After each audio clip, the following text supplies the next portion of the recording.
Lounge. Reverend Wayne Stills, this mic is all yours.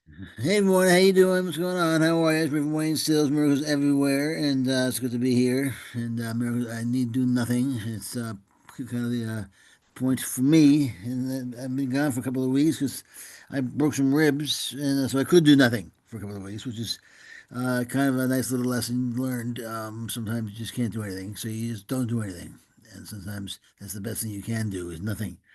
You learn that theoretically through certain shows and TV shows and books you read, and how wonderful it is to know that you can do nothing. You should that you need do nothing, and sometimes you can't do anything. Sometimes God just kind of puts it on you. Hey, don't do anything. Stop. Take five. Take five. So I took five this past couple of weeks, and rearranged my schedule a little bit, and things are kind of like more mellow now. I'm more relaxed, more calm, taking it easy more. See if I can slow down my thinking processes a little bit because I haven't figured out a way to stop falling. That's the key. If I don't fall, I'm fine. Put that on a shirt. If I don't fall, I'm fine. Um, Falling is a problem, of course. So I think I can handle that. I think I can figure out a way not to fall, though. That's the key. So if worse comes worse, I'll stay home. But but then I have see, the problem for me is it's not walking. It's stopping. And so I have to stop at home. You have to stop everywhere. You always have to stop. So I got to figure out the best way to stop. And but then I'll figure it out. Just the key is calmness and cool and relax and slow down my thoughts and just chill out. So if you find me slowing down to a point where I doubt this would be a problem, but if I'm speaking too slowly or speaking extra slowly, one of the things I've learned is that one of the problems I'm having, or anyone would have, I guess, I suppose, is that when you slow down your thinking, you slow down when you slow down your words, the first thing you have to realize is that you have to change your thinking. My hardest part for me has been, all right, if I'm going to sit around my family and suddenly slow down my words and the rate of my speaking to something like this, suddenly now I'm sort of a different person, aren't I? I mean, now I'm suddenly somebody totally kind of different. I'm coming across as somebody perhaps a little bit different. And I'm aware of myself as a little bit different. And I've been this way before, but I've done but this is still me. But it's hard for me to see myself this way all the time. I'm putting major awareness on the way I'm speaking right now.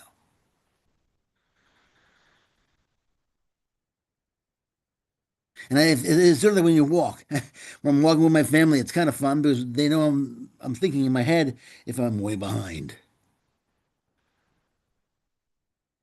Wait, stop thinking, yeah, stop thinking.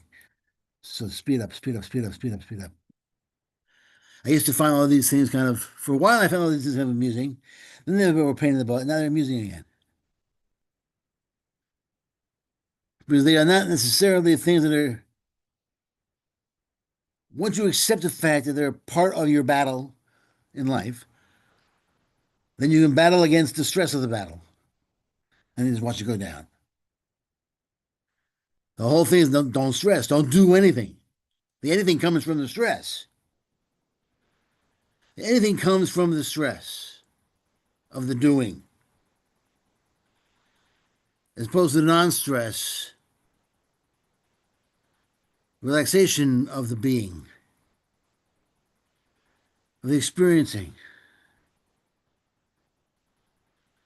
It's very hard to experience massive amounts of pain, although it brings you into the present. It would seem, or perhaps it's you're deep into the past. I'm not sure what it does, pain, extreme physical pain. But it can throw you into a totally different energy when it's done, when you're on the other side. And I tend to like to look at it. So I've taken a look at the actual incident a few times. There were more than one. There was two or three of them of broken chances, times of broken ribs. And it was in the heart area. So I didn't know what was going on. So I had an opportunity for fear too. More anger, but fear.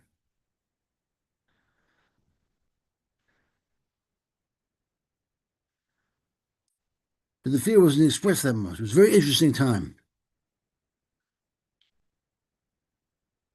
We were there for 2 days. Sending it out, getting it home. And it was all handled somewhat spiritually by me and my family. Handled like a little close knit family, like you see on TV and a sitcom somewhere. It all came together kind of cool. As if God was saying, "Good job, my man. The course has paid off." And I think it was good news for you. People are like in the room here, you're all gonna be good. If I can do it, you can do it. And I'm always terrified terrified, but I'm always wondering, hey, what if it happens again? You can break your ribs once, you can break it again pretty easily, from what I understand, or it can happen again. And the doctors always say, be careful, you know. And there's nothing they can do about a broken rib, by the way. They can't put a cast on you. Yeah, you give you a fist pump and say, good luck to you. Here's some pain pills. Some.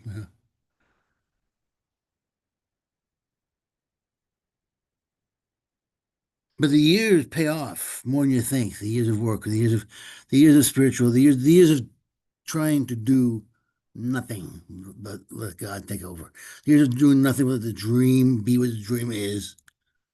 Knowing that you know your place in the dream, you know that you know what your body's job is in the dream is to entertain the spirit's thoughts and ideas and actions. So know that that's your job. When you know that,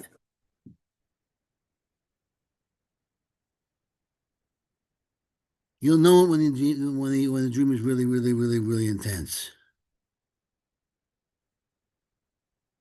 When the dream is super intense, when the illusion, when the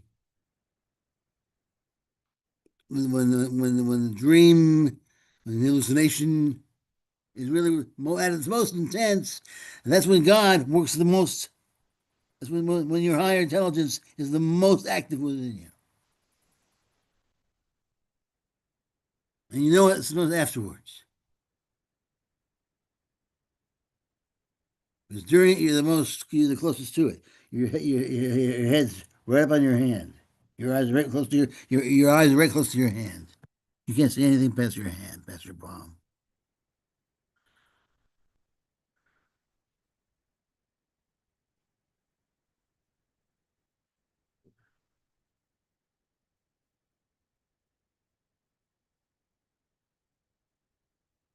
What is the ego? That's today's what is.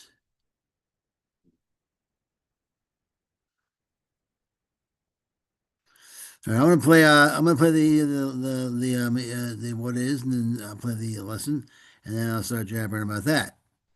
That was slightly helpful.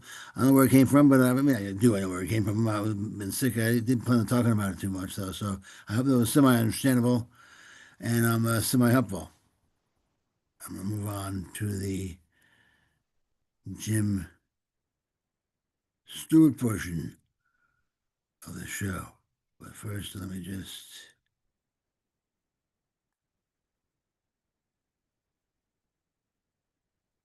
give me a second while I share the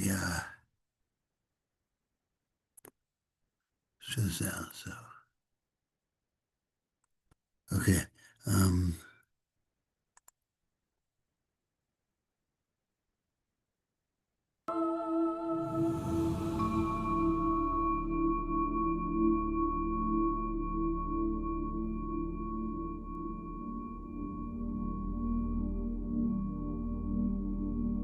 what is the ego? Section 12 or number 12 in the workbook. What is the ego? What is the ego? Hmm.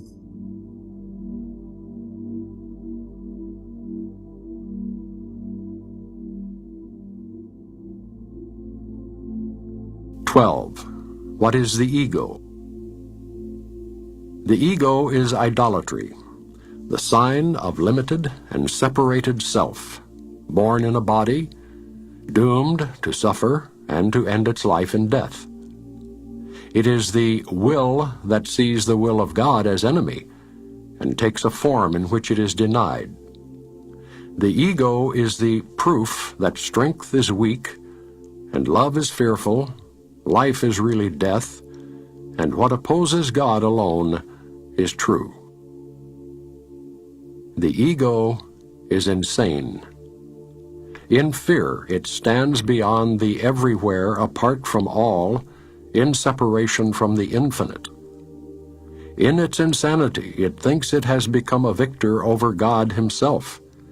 And in its terrible autonomy, it sees the will of God has been destroyed. It dreams of punishment and trembles at the figures in its dreams, its enemies who seek to murder it before it can ensure its safety by attacking them. The Son of God is egoless. What can he know of madness and the death of God when he abides in him? What can he know of sorrow and of suffering when he lives in eternal joy? What can he know of fear and punishment, of sin and guilt, of hatred and attack, when all there is surrounding him is everlasting peace, forever conflict-free and undisturbed, in deepest silence and tranquility?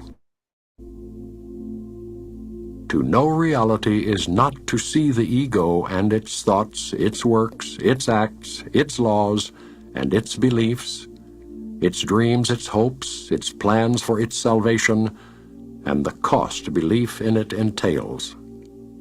In suffering, the price for faith in it is so immense that crucifixion of the Son of God is offered daily at its darkened shrine, and blood must flow before the altar where its sickly followers prepare to die.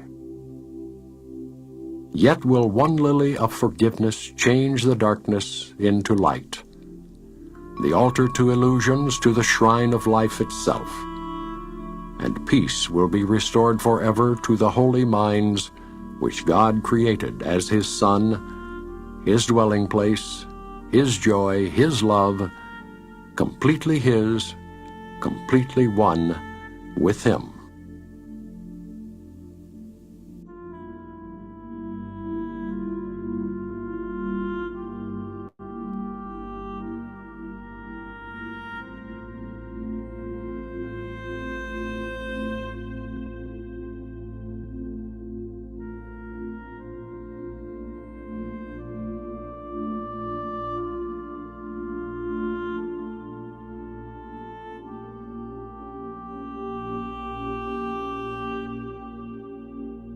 Lesson 338.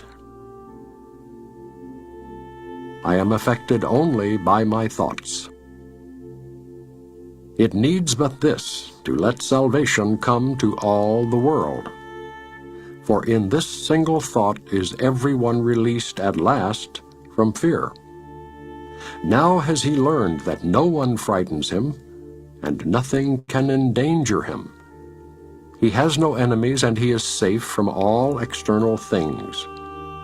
His thoughts can frighten him, but since these thoughts belong to him alone, he has the power to change them and exchange each fear thought for a happy thought of love.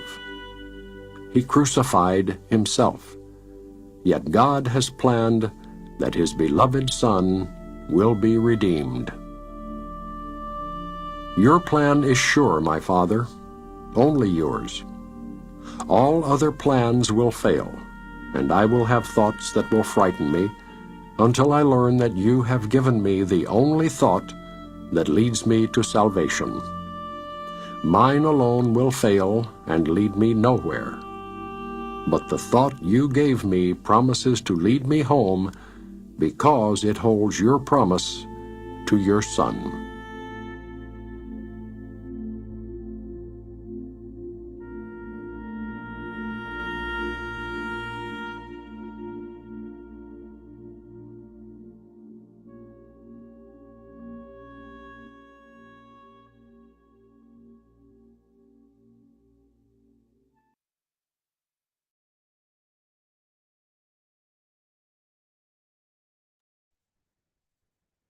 Okay.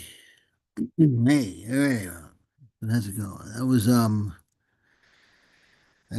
what is the ego? And that was lesson 338. And it was I am affected only by my thoughts. only when, well, that's all there is, of course. So you're affected only by your thoughts. Your thoughts are either inside, well, they're actually only inside of you, but we tend to project the thoughts that we're most afraid of, we project outside of ourselves. We solidify them outside of ourselves. I want to go over the lesson first, and then assuming there'll be time, then we'll go back and do that. I know you may not do it the other way because I'm going to assume there'll be time. Sometimes there's no time, and I do it backwards, but I want to go the other way. I'm going to do it the right way. Start with the ego. There we go. Okay, what is the ego? Every time I read this, it's like it's not like I read it for the first time. It's really I read it for the 50,000th time, and I learned new stuff. You know, um, um, all right. So 12. What is the ego? What is the ego? What is the ego? All right. Let's just start with Jim. Jim will start reading it, and then I will continue on. 12. What is the ego? The ego is idolatry, the sign of limited and separated self, born in a body, doomed to suffer and to end its life in death. It is the will that sees the will of God as enemy and takes a form in which it is denied. So the ego is idolatry, the sign of limited and separated self, born in a body, doomed to suffer and end its life in death. So the ego is life as we know. The ego is everything that happened after the fall, so to speak. Family, birth, living, dying. That's the ego. It's the will, human will, that sees the will of God as the enemy. There's an enmity between us and our Creator, whose choices that we have made and we're making. And it would seem we will probably continue to make them. The ego is the proof that strength is weak, and love is fearful, life is really death, and what opposes God alone is true. The ego is insane. I love that. I love the whole. It's sort of a section. It's a separate section, but it's sort of a lead up to it. The ego is proof, in quotes, that strength is weak. Wrong. Impossible. Love is fearful. What? Life is really death. Oh, come on. And what opposes God alone is true. Wait a minute. The ego is insane. Period. Everything I just said is ridiculous. You say it out loud, you speak it out loud, you know it's nuts. In fear, it stands beyond the everywhere, apart from all, in separation from the infinite. Now think about that. How stupid is that? The ego is insane. Why? It fears, if in fear, in terror. Well, obviously it's scared because it's not doing what it thinks it's doing, first of all. You can't stand beyond the everywhere. If you think you're standing beyond the everywhere, then you don't know where you are, obviously. But you think you know where you are. That's part of the problem. If you could admit you don't know where you are, I've been thinking I'm beyond the everywhere for a long time now, and now I've realized I can't be beyond the everywhere. Can you help me out? That's where you want to start. But if you think you're actually living beyond the everywhere, beyond everything, beyond the infinite, you're living nowhere. And I don't mean nowhere in a good way, the void that's creating everything. I mean, you're banging your head against the wall. And you're wondering why you have a headache.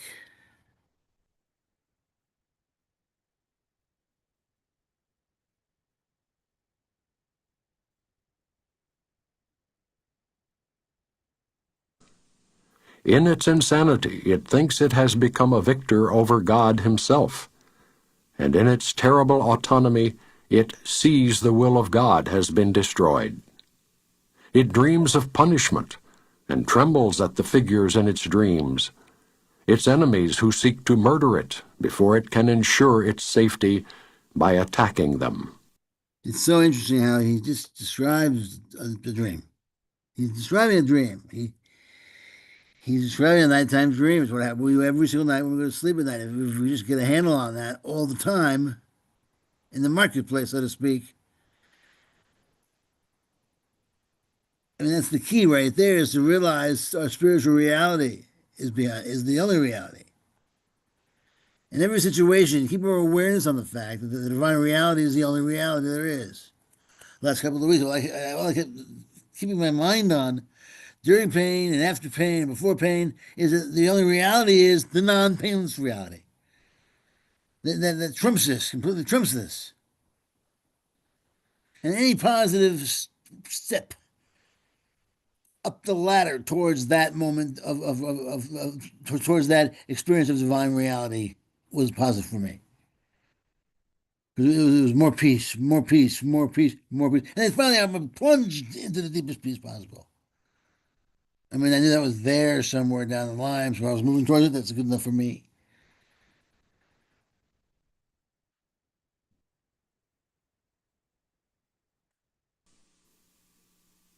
The Son of God is egoless. What can he know of madness and the death of God when he abides in him? What can he know of sorrow and of suffering when he lives in eternal joy? Son of God is egoless. You know what that means, right? Well, what is ego? Ego is death. Ego is anxiety, which is death. Death and ego, that's the same thing.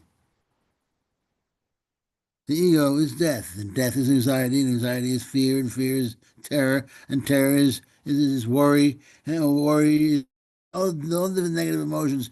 Anything negative you can think of in situations in which they lead to.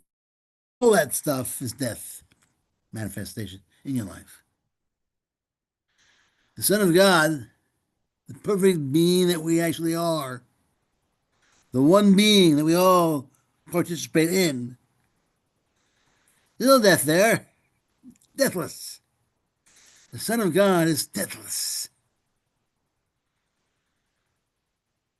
What can he know of madness and the death of God?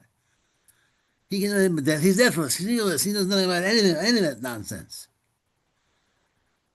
Why? Because we, as the Son of God, child of God, abide in him.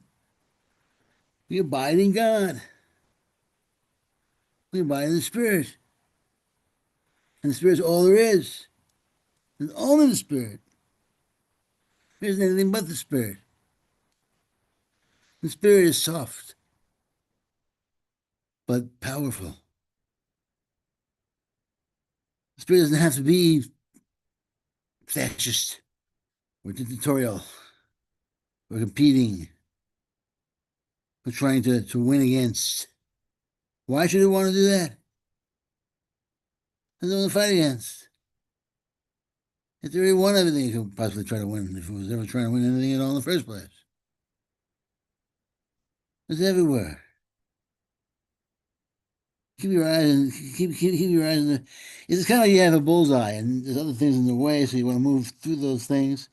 Keeping your eyes on a bullseye. Always wanting to come out of the end with peace. The peace of everywhere. You can't live outside the infinite. You can pretend we are. No, no, no. Infinity's over there, and I'm over here. Or infinity's inside me. I'm finite, though. But somehow I carry the infinite inside of me, myself. I'm carrying infinity inside of me. You come see? Come over here. From over there, come to here, and I'll show you infinity. See, that makes no sense. We're in infinity, if anything. We're the finite ones. We can't hold infinity. Infinity holds us. And even then, infinity wipes out everything unlike itself. So if we are held by infinity, then we too are infinite. And this is simply a self-contemplation. I'm talking for everybody. And then we start moving into the contemplation of suddenly I am everybody and everybody is me. And I am you and you are me, and we're all talking for each other. Every time we get on this mic, we talk for each other. And then we get more and more egoless, more and more deathless.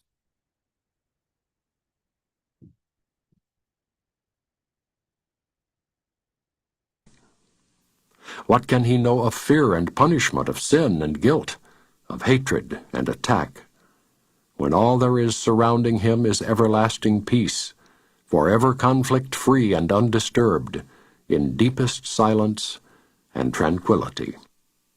He's he's pretty good with the adjectives, Jesus, isn't he? It's kind of cool to live that way. Everlasting peace, forever, conflict-free and undisturbed, in deepest silence and tranquility. And all you have to do is welcome that. And just change your story, change your location, believe this particular place is where so and so was born on a certain day, and worship this way, bend your head this way. No. Just accept the fact that you deserve and were born innocent. And stay innocent. No matter what, no matter who you are, what you've done, you're all right.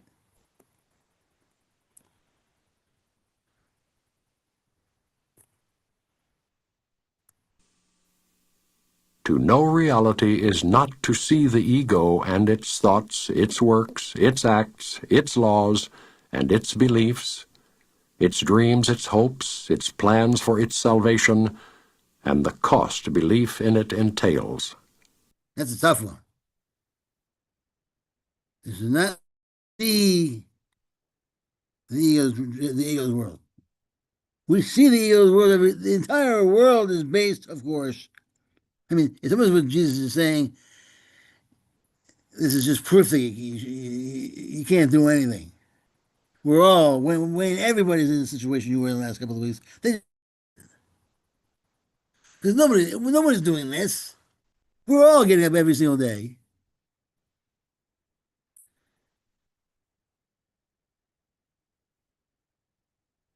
To know reality is not to see the ego and its thoughts, its works, its acts, its laws, its beliefs, its dreams, its hopes, its plans for salvation, and the cost of belief in every day I'm looking at the thoughts, the works, the acts, the laws, and the beliefs, its dreams, and the hopes, plans for salvation of the ego's world. Every day. I've been working for it my whole life. Who hasn't been? And we sprinkle a little bit of love here and there, and we do our best to make the best out of life. But we're thrown into certain situations, most of us at least, and perhaps some of us in this particular spiritual gym in which we are in right now. But many of us, probably most of us, don't know most people don't do that.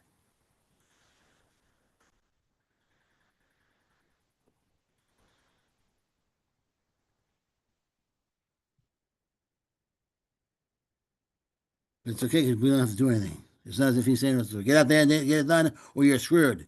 You're a bum. You should feel terribly ashamed of yourself. No.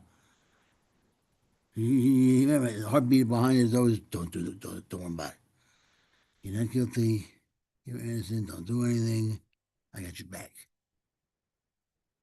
It's just showing you where you'll end up, where you came from. You are down deep. And what exactly does have your back? And what has your back in the end is perfection. Perfect love for you. The part of you that adores you has got your back. The part of you that loves you so much and can take care of everything for you has got your back.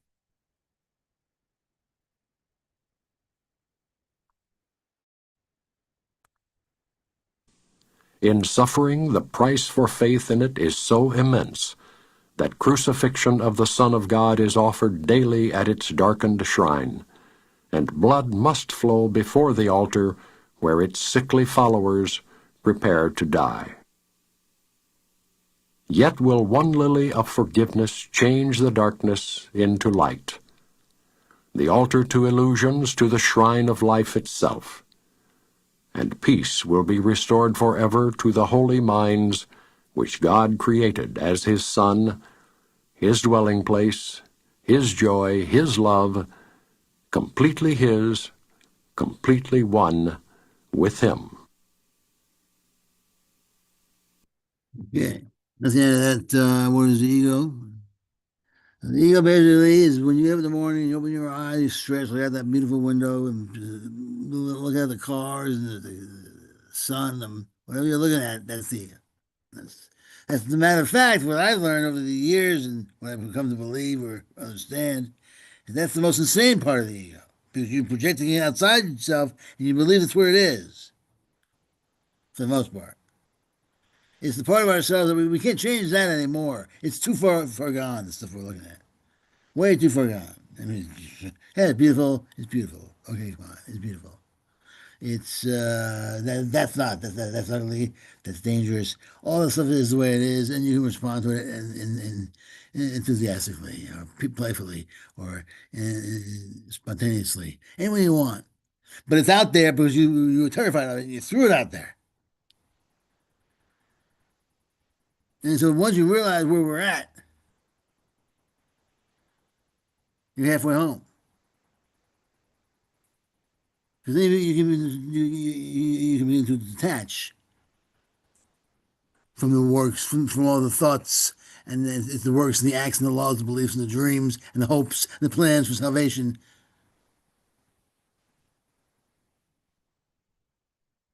of the ego realm.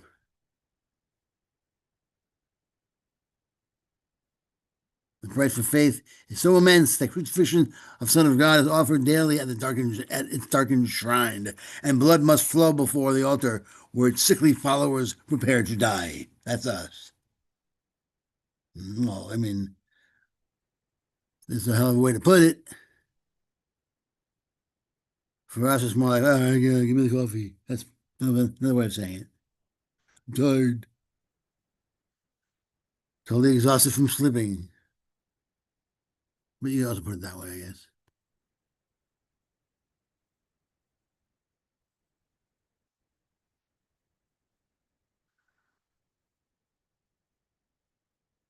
I'm affected only by my thoughts. On here, shall we? Lesson 338. I am affected only by my thoughts. It needs but this to let salvation come to all the world. For in this single thought is everyone released at last from fear. Now, Jesus does this every time. In so many lessons, he does this. It's almost as if he's wondering if somebody might find just one lesson at a time, or might just do one lesson, open the book up to one lesson. And it would either inspire me if I read this to just take the one lesson and run, or to go back to the beginning to see how we got there. But he's always saying things like this last lesson will free you completely 100% from all your problems and everyone around you. And I love it. Because in truth, it's true. As someone mentioned earlier, it's holographic. Every part of this course can save you. Can save you thousands of years. Can save you can save you the entire timeline. Every part of it. And so when he says this, he means it. For sealed thought is that everyone's released at last for fear. Everyone. Salvation can come to all the world. Just because in lesson 338.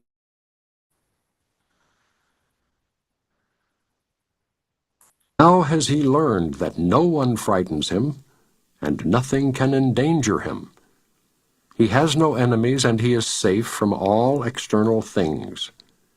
His thoughts can frighten him, but since these thoughts belong to him alone, he has the power to change them and exchange each fear thought for a happy thought of love. He crucified himself, yet God has planned that his beloved Son will be redeemed. And notice how this picture is being painted here. He has no enemies. The external things that he can't hurt him are all this is the insanity that he projected outward, and it became solidified. It can't hurt him anymore. The Son of God that he's talking about, that is perfect. His thoughts cannot frighten him because they don't belong to him. He knows that. He has the power to change them and exchange fear for happy thoughts of love. In other words, he has power to receive miracles. This is the Son of God that was spoken about in the ego, in the what is. This is the deathless Son of God. We are the redeemed Son of God. Now has he learned that no one frightens him. and nothing can endanger him. He has no enemies, and he is safe from all external things. Imagine that. For one moment, you feel that way all the time. Feel like, what would it be like to feel that way all the time? Because remember, once you accept it, it's everlasting, it's everlasting. Everlasting is forever. You can't go and step into forever and step out of forever. So get into the foreverness of it, and it won't go away. Even when you think it's gone, it will be there. Once you're in forever, you're in forever. If you find yourself feeling very finite, you've always been wrong. So get back into the forever where you really are. Get back to where you really are. You have no enemies. You're safe from all external things. No one should be able to frighten you because that's who you really are.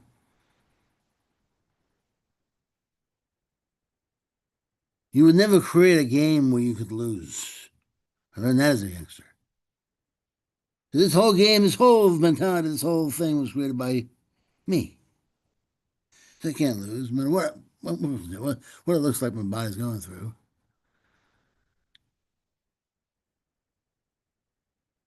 The worse it looks, the worse my body looks, the more spirit I know is going to be needed to contain the problem. And the spirit is me. So the more problems the body has, the more me will be there.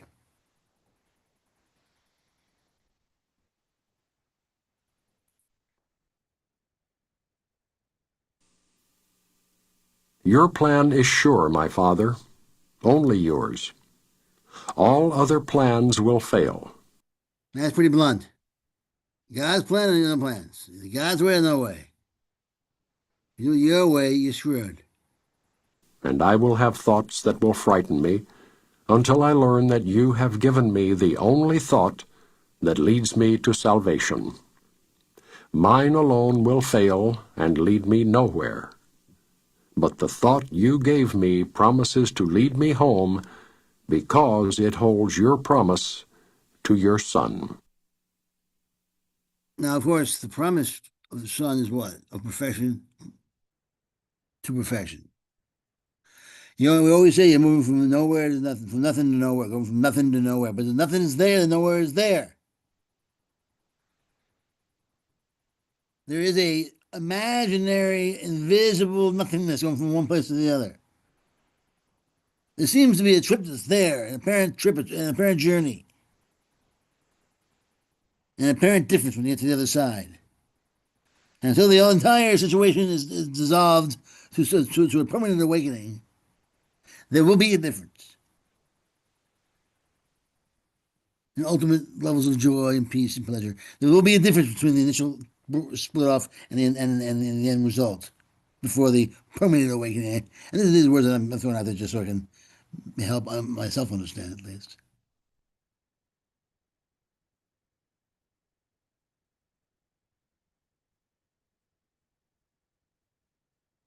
And once you realize you're only affected by your own thoughts, nothing everything is perfect. You're dealing in perfection. So all I have to do is move into my mind to come up with the answers that I need for any given situation. No enemies, safe from all external things. Well, certainly I'm safe from external things if everything is internal. Loosen it up.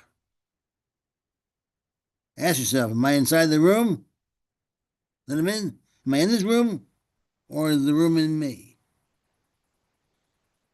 What's the answer to that question? Do you know? Am I in this room right now? And am I in this room? Or is the room in me?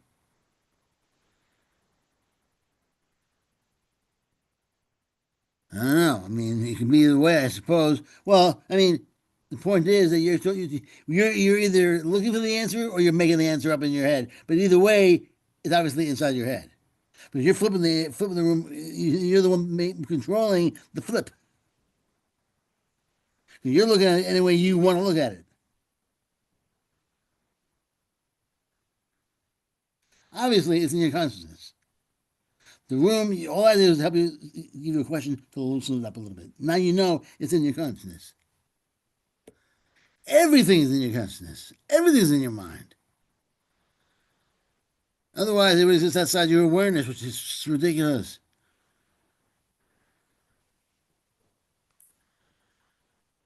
And that's why I was saying you can't, no one will ever create a game they would lose.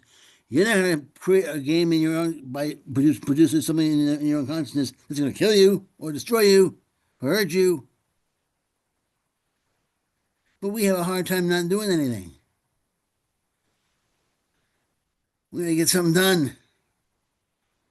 I can't wait 6 months to a year. That's too long. What if something happens? What if, I don't know. I better do this now. I get this done now and not wait for the spirit's timing, but my timing. I know better. I don't know anything. I knew better.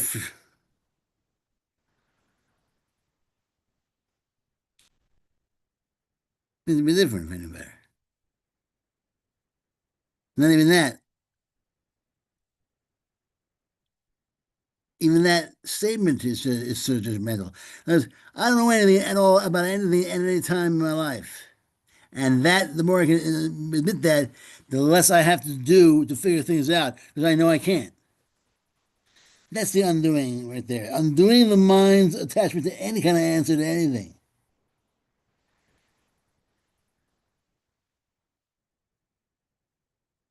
Once you realize you can't trust your ability to know, when you can't know something, you expect yourself, you're being more honest with yourself. So you know something, well, I better be careful. Because I might just be really, I might be thinking I'm beyond everywhere right now for all I know. I might be thinking I'm beyond infinity right now by thinking I know something. I am not beyond infinity. I am not beyond everywhere. Let's say, I am not beyond infinity. I'm not beyond everywhere. I'm not beyond infinity. I'm not beyond everywhere.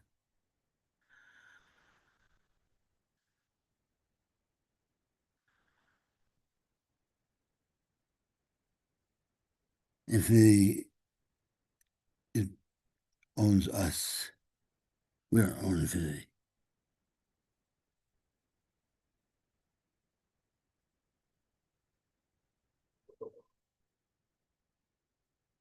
Now, lesson 338. I am affected only by my thoughts. So the key is in the end there is to make sure you take care of your thoughts.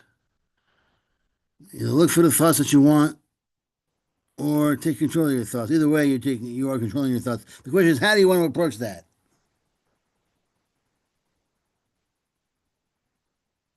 Do you want to look for what you think is already out there, or do you want to create what's already out there? There ain't a difference because your mind is actually doing the creating anyway. Of course, his perspective is understand where you're coming. It's coming from a place of illusion. You are projecting it from within. Stop. Just know. Just know the truth. The truth will set you free. If you're looking at it, you put there because you're afraid of it. Don't be afraid of it anymore. You can't be hurt by it. You are safe from all external things.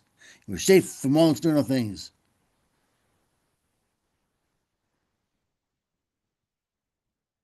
You've been taken care of by the infinite, the eternal, the absolute. Your connection to that absolute, to the eternal, to the infinite is so personal because it is you. But you don't want to go flying off the handle by saying, I am the infinite. Next thing you know, you're missing out on all the possibilities to feel protected and say, I don't have to do anything. You want to give it up to the higher power. You want to give it up to God. So you don't have to do anything but lie there and sit there and be carried all the way home. Have your body be moved by God.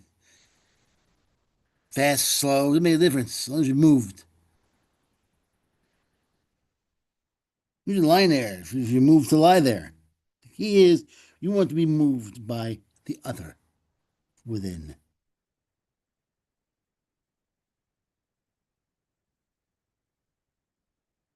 Because that other is the Son of God, the perfect Son of God that you really are.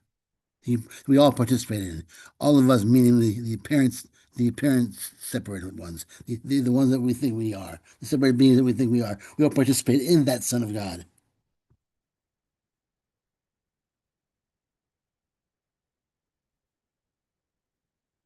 There's no way to escape that because that's the real reality. All of this, the parts, isn't real. Only the Son is real. There are no parts.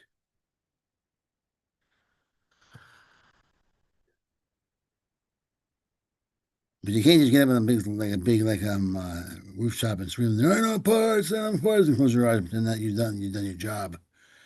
Because everyone won't do anything. You just sit at home and just talk to your friends and get through the day. And every once in a while, whisper to yourself and others, "There's no parts. There's no parts. There's no parts. There's no parts." And then make people happy around you. And then like a circle, like you drop a stone in a lake, like a circle, it goes out around, up, around, and around, up throughout every generation, throughout in your workplace. People, and he goes into the government, different groups, societies, and he's going outwards and outwards and outwards, and everyone gets affected by your joy and your love and your peace. And then I feel crazy. I'm running for the government, I'm going to become president, and politics. If you want to do that, that's fine. But you don't have to. You just sit there and be nice to the people around you, be kind, and show love to the people around you, and let that riff out like water on the lake, and let the circles just go outwards and outwards and outwards and outwards and outwards. And being it's infinite, it'll never stop. It goes outwards and outwards and outwards, and your small little circle gets bigger and bigger and bigger and bigger and bigger and bigger and bigger. And so I'll leave you with that.